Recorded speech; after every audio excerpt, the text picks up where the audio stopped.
आपका next topic है setting up a new administration. When Warren Hastings took over as governor general, the company had already acquired power in Bengal as well as in Bombay and Madras. Warren Hastings जिस समय governor general बनते हैं, company के पास में already power रहती है Bengal, Bombay and Madras. British territories were divided into 3 administrative units called presidencies. British territories जो थी, क्योंकि कंपनी के पास में पावर भी आ चुकी थी, उसके पास टेरिटरीज भी आ चुकी थी। अब उनका प्रॉपरली एडमिनिस्ट्रेशन कैसे किया जाए, तो इसके लिए उसने टेरिटरीज को डिवाइड किया था और 3 एडमिनिस्ट्रेटिव यूनिट्स बनाई थी जिनको प्रेसिडेंसीज कहा जाता था। तो फर्स्ट प्रेसिडेंसी थी Bengal, second Madras and third Bombay. तो जो ये 3 प्रेसिडेंसीज थी, यहीं से जो ब्रिटिशर थे वो अपना एडमिनिस्ट्रेशन किया करते थे। Each presidencies was ruled by a governor. जो प्रेसिडेंसीज थी वो रूल कौन करता था? गवर्नर करता था। The supreme head of the administration was the governor general. Governor general administration का सुप्रीम हेड होता था। Warren Hastings was the first governor general. Warren Hastings first governor general थे इंडिया के। तो आपको ये पॉइंट ध्यान रखने हैं कि 3 प्रेसिडेंसीज थी, Bengal, Madras and Bombay. Each presidencies was ruled by a governor, supreme head governor general, and Warren Hastings was the first governor general. He introduced several administrative reforms. वो बहुत से एडमिनिस्ट्रेटिव रिफॉर्म्स लाए थे मेन जस्टिस के फील्ड में।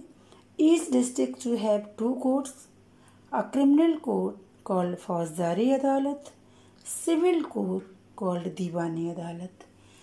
एक आपका क्रिमिनल कोर्ट होता था जिसको फौजदारी अदालत कहते थे, एक आपका सिविल कोर्ट होता था जिसको दीवानी अदालत कहते थे। ये आपके प्रेजेंट टाइम में भी हैं। अगर जब आप सिविक्स पढ़ेंगे तब हम आपको एक्सप्लेन करेंगे। अभी तो आपको ये ब्रिटिशर का एडमिनिस्ट्रेशन समझना है, तो आपको ये ध्यान रखना है कि each district to have 2 courts. हर डिस्ट्रिक्ट में 2 कोर्ट्स होते थे।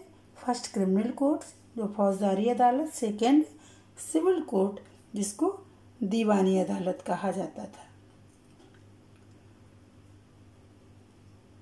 To bring uniformity a digest of Hindu laws and a code of Muslim laws was compiled for the benefit of European जज। मीन्स कहीं ना कहीं वो यूनिफॉर्मिटी भी लाए थे। यूनिफॉर्मिटी मीन्स हो जाता है एक जैसी चीज़ें करना लॉज में, और जिससे कंपाइल किया था उन्होंने उसको किसके बेनिफिट के लिए? यूरोपियन जज के बेनिफिट के लिए। क्योंकि पहले ये रहता था कि हिंदूज़ अपने अकॉर्डिंग अपने लॉज रखते थे, मुस्लिम अपने अकॉर्डिंग रखते थे, तो उन्होंने इसको चेंज किया था और इसके लिए वो एक यूनिफॉर्मिटी लाई थी कि एक जैसे लॉज होने चाहिए। A new supreme court and a court of appeal, the सदर निजामत अदालत वॉज सेटअप। तो सेटअप किया था उन्होंने एक नया सुप्रीम कोर्ट, और उसको क्या बोला जाता था? द सदर निजामत अदालत। Collector collected revenue and taxes and maintained law and order with the help of जजेस, पुलिस ऑफिसर्स एंड दरोगास। अब आप प्रेजेंट सिचुएशन से अगर कंपेयर करें तो प्रेजेंट टाइम में भी जो हमारा डिस्ट्रिक्ट मजिस्ट्रेट होता है उसको ये राइट होते हैं। प्रेजेंट टाइम में भी अगर आप देखेंगे ये राइट रहते हैं। और हमारा जो एडमिनिस्ट्रेशन है तो कहीं ना कहीं इन्फ्लुएंस है, जो ब्रिटिशर थे जो बनाकर गए हैं, तो हमारे आफ्टर फ्रीडम हमारे यहाँ पर जो एडमिनिस्ट्रेशन में चीज़ें आई हैं तो हमारी मैच करेंगे। जब आप हिस्ट्री को पढ़ेंगे और जब आप सिविक्स को पढ़ेंगे तो आपको क्लियर होगा कि किस तरह से ये मैच करते हैं। तो collector collected revenue and taxes and maintain law and order with the help, किसकी हेल्प से? जजेस, पुलिस ऑफिसर एंड दरोगास। तो ये था एडमिनिस्ट्रेशन सिस्टम उस समय, किस तरह से इन्होंने एडमिनिस्ट्रेटिव यूनिट्स में पहले डिवाइड किया टेरिटरीज को, इसके बाद में कोर्ट बनाए और ये एडमिनिस्ट्रेशन करते थे। अब आता है the company army. The colonial rule in India brought in new ideas of administration and reforms, but its power rested on its military strength.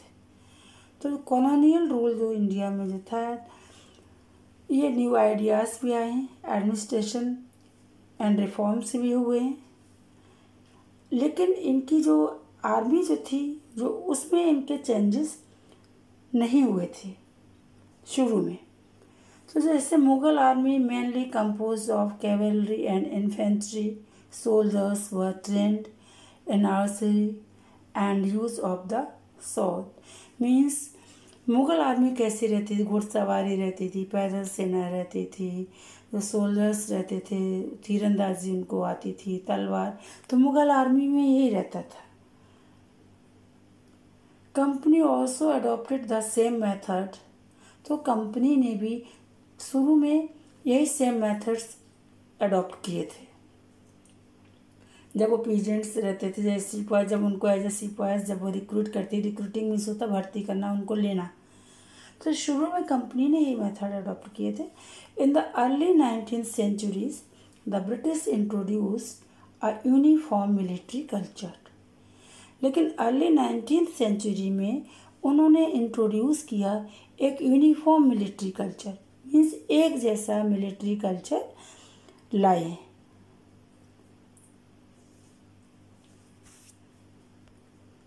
Soldiers were subjected in European style training, drill and discipline. This created problems since caste and community feeling were ignored in building a force of professional soldiers. Means जो soldiers थे उनको European style में training दी जा रही थी, उनको discipline में रहना था, तो कहीं ना कहीं इससे प्रॉब्लम भी क्रिएट हुई। अब प्रॉब्लम कैसे हुई थी? क्योंकि जब आप 1857 का रिवोल्ट में पढ़ते हैं कि कहीं ना कहीं उस समय के तुरंत के जो कॉज बने थे, वो क्या रीजन हो गए थे, जिसमें हिंदू एंड मुस्लिम दोनों को ही लगा था कि कहीं ना कहीं हमारे रिलीजन को इग्नोर किया जा रहा है। तो यहाँ पर भी था कि प्रॉब्लम्स इससे क्रिएट हुई थी। Thus the East India Company was transformed from a trading company to a territorial colonial power. तो पहले टेरिटरीज लेना, एडमिनिस्ट्रेशन करना, फिर अपनी आर्मी जो पहले मुगल आर्मी की तरह से उसमें शुरू में इन्होंने इम्प्रूवमेंट नहीं किए, लेकिन इसके बाद अपनी आर्मी को इम्प्रूव किया, एक यूनिफॉर्मिटी लाए। और after all east India company जो थी वो ट्रेडिंग कंपनी से क्या बन गई? टेरिटोरियल कॉलोनियल पावर उसके पास में आ चुकी थी।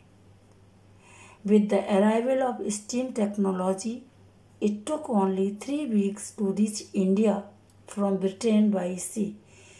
मीन्स टेक्नोलॉजी जो आपकी स्टीम टेक्नोलॉजी आई तो उससे उनके लिए ये भी इजी हो गया था कि इंडिया से वो ब्रिटेन जाना अब उनके लिए ज़्यादा इजी हो गया था। More Britisher and their families came to India, और बहुत से ब्रिटिशर और उनकी फैमिली भी इंडिया आने लगे थे। By 1857 the east India company had virtually the whole of India under its control. Means 1857 तक होल इंडिया को वर्चुअली मीन्स सही तरह से रियलिटी में पूरा होल इंडिया उन्होंने अपने कंट्रोल में कर लिया था। तो आपने जो आपका चैप्टर था ट्रेड टू टेरिटरी, मीन्स किस तरह से ट्रेड करने के लिए आए। सबसे पहले प्लासी बैटल, इसके बाद में बक्सर बैटल, इसके बाद में किस तरह से प्लासी बैटल से पहले फोर्टिफिकेशन किया, जो नवाब थे उनको सबड्यू किया।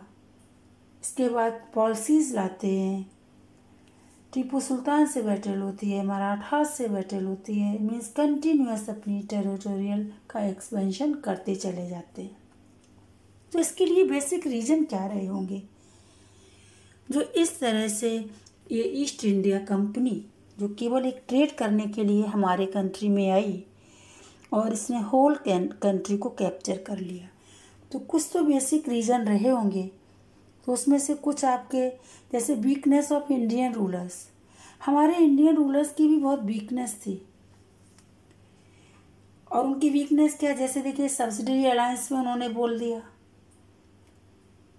तो कहीं ना कहीं वो अपना उनका जो लाइफ स्टाइल था या कुछ भी कंफर्टेबल लाइफ स्टाइल कह सकते हैं, या इसको आप क्या मानेंगे कि उन्होंने कहा कि ऐसा है ना कि आप अपनी आर्मी नहीं रखिए, आर्मी का पूरा जो आप इंडिपेंडेंट आर्मी नहीं रखेंगे, लेकिन उसके मेंटेनेंस का जो भी आएगा शुरू में, क्योंकि कंपनी ऐसा तो है नहीं कि जैसे ये कंपनी आती है होल कंट्री को अपने कंट्रोल में कर लेती, स्टेप बाय स्टेप लेती है। तो ये मिस्टेक हमारे यहाँ से रही है जिससे ये कंपनी ने हमारे कंट्री को कैप्चर किया।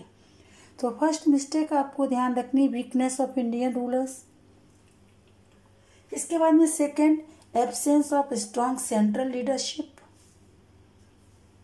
क्योंकि जो लीडरशिप थी वो भी आपकी कोई भी स्ट्रॉन्ग नहीं थी।